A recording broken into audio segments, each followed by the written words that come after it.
요즘 장동혁 대표 얘기로 가보겠습니다. 다시 전면으로 나서고 있습니다. 물론 여기에는 이제 민주당의 조작기소 특검, 공소 취소 권한 이런 부분도 영향을 준 것 같고요. 어떻게 보십니까? 장동혁 대표의 부각. 저 장동혁 대표는 지금 아마 일생일대의 어떤 즐거움을 느끼고 있다고 보는데 예. 그분이 정치를 시작한 지 몇 년 안 되는데 이렇게 전국적인 관심을 받고 일거수일투족이 언론에 보도되고 하는 기회를 잡은 것은 대단한 행운이에요. 예. 이걸 놓치고 싶지 않다고 봅니다. 사람은 다 그래요. 예. 그리고 SNS에 글 하나만 써도 다 보도가 되잖아요. 그죠? 말 한마디가 해도 그 말이 앞뒤가 안 맞지만은 그게 또 보도되는 수가 있고 예. 하니까 뭐 계속 그 선대위원장을 맡아가지고 언론의 스포트라이트를 받겠다고 하는 것은 그건 비판할 필요가 없고요. 예. 모든 정치는 그렇게 하게 되어 있습니다. 다만 다만 사실 본성이죠. 이렇게 하는 게 국힘 후보에게 도움이 되느냐 안 되느냐는 다른 문제예요. 저는 별로 도움이 안 된다고 봅니다. 예. 자주 보일수록. 그거는 부울경도 마찬가지라고 보세요. 마찬가지로 봐요. 대구 경북도. 예. 어. 특히 흔히 우리가 동남풍이라 부르잖아요. 그죠? 예. 동남풍의 시작은 한동훈 후보가 북구갑에 출마한 데서부터 시작된 겁니다. 그때 그다음에 또 대구 경선이 오락가락하니까 그래서 시작되었는데 자꾸 이 장동혁 대표가 이 만만하다고 생각하는 또는 우호적이라고 생각하는 이 부울경, 대구, 경북 지역에 자주 등장하면은 오히려 동남풍을 끄는 효과가 있지 않을까 하는 그런 생각이 들어요. 예. 아니 수도권에서는 더 말할 것도 없고 그 남양주 시장 후보 주광덕 씨는 뭐 후보 등록 안 하겠다고 했다가 최근에 이제 한다고 뭐 설득을 했습니다. 당한 모양입니다. 그게 아주 솔직한 그 반응 아닐까 생각됩니다. 예. 그러면 계속 사실은 그러면은 왜냐면 장동혁 대표가 얼마 전에 외신 기자간담회에서도 보듯이 계엄에 대해서도 아직 명확한 입장을 잘 안 내비치는 것 같아요. 그러면 다시 장동혁 대표 체제로는 안 되겠구나. 보수가 이번에 좀 제대로 뭐 정확히 따지면 국민의힘이 제대로 망해야 제대로 된 보수 재건이 일겠구나. 이런 목소리 나올 수 있다고 보십니까? 그렇죠. 그리고 그 외신 기자들 이야기는 그건 또 자기 말을 또 자기가 뒤집어 버린 거예요. 그 전에 전련했다는 이야기 했잖아요. 했죠. 해놓고 그런 이야기를 하면은 국민들을 갖고 논다는 것 아닙니까? 예. 전련한다고 해놓고 인사는 전부 다 윤호개인 일색으로 하고 이번 공천도 한마디로 하면 이게 윤호개인 공천 아닙니까? 예. 그런데 자꾸 그런 쪽으로 이야기를 하면서 전면에 나서면은 이번 선거는 역시 이게 민주당 심판 선거 이전에 장동혁 거구파 윤호개인 심판 선거구나 하는 것을 다시 상기시키게 된다 이거죠. 예. 그러면 지금 사실 앞서 말한 뭐 특검 논란 또 정부 여당에 대한 견제론이 일면서 몇몇 곳에서 서울도 마찬가지로 됐고요. 부울경 특히 그렇고요. 대구 박빙으로 비춰지는 데가 있거든요. 이 구도가 어떻게 될 거라고 보십니까? 저는 이게 가속화될 가능성도 있어요. 이게 이 흐름이 왜냐하면 이게 1대1 구도입니다. 1대1 구도는 반드시 끝에 가면은 근접해요. 그 일반 원칙이 작동하고 있는 데다가 이재명 그리고 민주당 정권이 밀어붙이는 이른바 공소 취소 소동이잖아요. 저는 소동이라고 부르고 싶은데요. 공소 취소 소동이 보수적 성향을 자극을 한 거예요. 그러니까 보수가 갈라져 있었어요. 그 우파와 합리적 보수가 갈라져 있었는데 공소 취소 문제에 대해서는 합리적 보수도 더 강경하게 그것을 규탄하는 거니까 보수가 뭉치게 돼버렸어요. 뭉치게 되고 여기에 흔히 말하는 샤이 보수까지 이게 합쳐지면은 지금 나타난 여론조사보다도 더 많이 나올 가능성이 있습니다. 근데 그러면 이게 딜레마인 것 같아요. 조 대표님이 계속 비판해 온 장동혁 대표가 본인의 리더십이 성공했다고 보고 뭐 계속 자리를 지킬 수가 있잖아요. 그게 아주 딜레마입니다. 그래서 합리적 보수의 고민이 바로 그거예요. 어떻게 해야 돼요? 국민의힘이 예컨대 막 서울시장, 부산시장 선거에서 이긴다 이래 되면은 장동혁 대표 체제가 계속될 수 있다.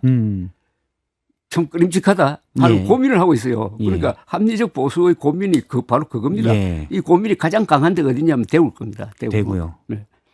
장동혁 대표는 마땅치 않은데 민주당도 마땅치 않고 누구를 도와줘야 되냐, 누구를 견제해야 되느냐라는 거군요. 그겁니다, 바로. 그런데 거기에 빌미를 제공해 준 게 민주당 정권이죠. 조 대표님은 누구를 견제해야 된다고 보십니까? 그거는 예. 제가 여기서 그 이야기를 하면은 저 선거에 영향을 줄 것 같으니까 예. 저는 이야기 안 하겠습니다만은 하여튼 이 정권이 잘 나갈 때 조심해야 된다는 원칙을 깨고 예. 공소 취소를 무리하게 하다가 함정에 빠진 것 같아요. 그런데 그거는 선거 결과가 이제 심판할 겁니다. 선거 결과가 심판할 것이다. 알겠습니다. 제가 이제 누구를 더 싫어합니까 하면 답이 나올 것 같긴 한데 일단은 선거에 영향을 줄 수 있다고 답변을 피하셨습니다. 국민 배당금 얘기를 좀 여쭤보도록 하겠습니다. 김영범 청와대 정책실장이 그제 페이스북에 쓴 글로 논란이 됐습니다. 반도체용으로 막대한 초과 세수가 있고 이는 산업 기반 인프라를 만들었기 때문에 국민에게 환원돼야 된다.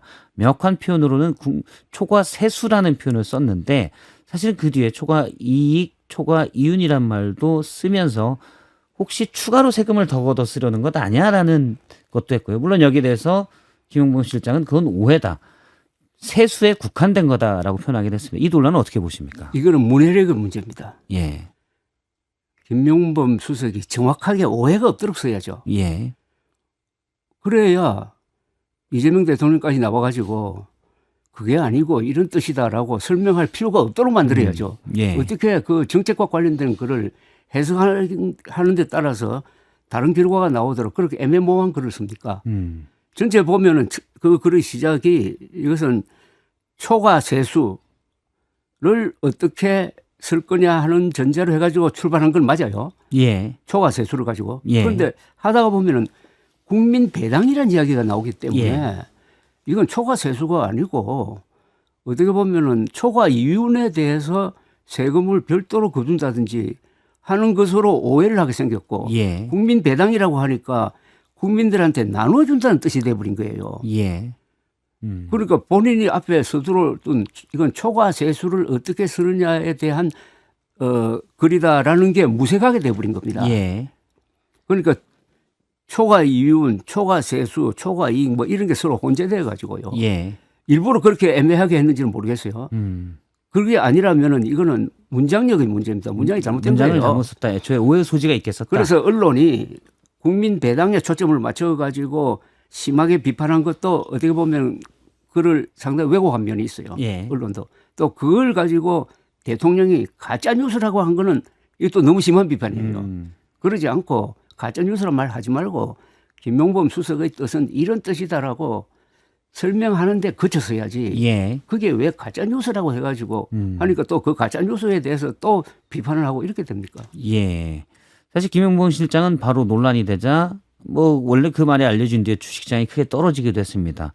그러니까 이거는 초과 이윤에 대한 게 아니고 초과 세수에 관한 것이다. 그러니까 원래 정해진 룰대로 법인세를 내는 부분이 두 회사의 막대한 영업이익 때문에 확 올라갈 것 같은데 이거를 그냥 쓸지 아니면 어떤 컨셉을 가지고 쓸지 고민해야 된다. 맞아요. 이 얘기였던 것 같아요. 예. 취지를 또 들어보면 그게 맞는 얘기인 것 같아요. 그러면 그 취지를 뭐 사실을 우리가 받아들이면 돼요. 예. 이제 더 논쟁 안 해도 됩니다. 논쟁 안 해도 그게 맞다고 보더라도 그분이 문장을 그렇게 쓰면 안 된다 이거예요. 예, 그건 문장을 좀 더- 복잡하게 써가지고 혼란을 일으키도록 만들고. 그렇죠. 예. 그러니까 이게 문해력 이야기를 나오면 또 무슨 국어 시간 이야기 같이 들리지만은 예. 저 한자를 또 이 한자 이야기 나오는데 한자를 안 씀으로써 한국 사람들의 저 어휘력이 약해지고 해가지고요. 이런 현상이 도처에서 일어나고 있습니다. 알겠습니다. 만약에 초과 세수, 그러니까 만약은 아니고 어떤 김용무 실장의 주장이죠. 초과 세수. 여기에 대한 고민은 필요하다고 보십니까? 그런데 초과 세수라는 말도 이제 기준이 없잖아요. 그죠? 물론 이제 예상했던 세수가 있으니까요. 예상 세수보다 더 많이 거치는 걸 우리가 초과 세수라고 한다면 예. 그 초과 세수를 어떻게 쓸 거냐 하는 것은 굉장히 국가가 고민을 해야 되죠. 그건 아주 많은 국민들이 거기 참여를 해야 된다고 봅니다. 예. 그게 그렇게 해서 공론을 할 필요가 있어요. 이 돈을 어느 쪽으로 쓸 거냐.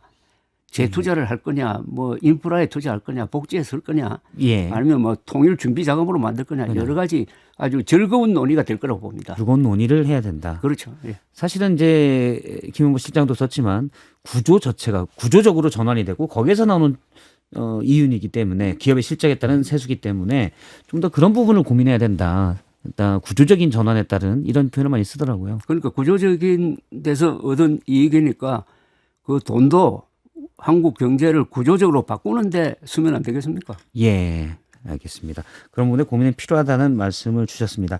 마지막으로 박상용 부부장 검사 대북송금에서 진술회유, 연호, 술파티 이런 의혹이 있었죠. 징계가 청구됐습니다. 어떻게 보시는지요? 뭐 저 다 아시다시피 뭐 핵심이 뭐 술을 발입을 해가지고 뭐 예. 먹어가면서 뭐 상대를 회유했다는 건데 그 사실은 다 날라가고 예. 그건 뭐 사실이 아닌 걸로 밝혀지고 그러다 보니까 예. 그 여러 가지 뭐 행정적인 뭐 미비점 뭐 확인서를 왜 안 썼느냐 막 그거 가지고 한 것 같은데 그러면 예. 그거는 경고 정도지 견책 정도지 아니다. 그게 무슨 정직입니까? 알겠습니다. 오늘 여기까지 듣도록 하겠습니다. 월간 조갑제 조갑제닷컴의 조갑제 대표님 말씀 들었습니다. 고맙습니다. 네.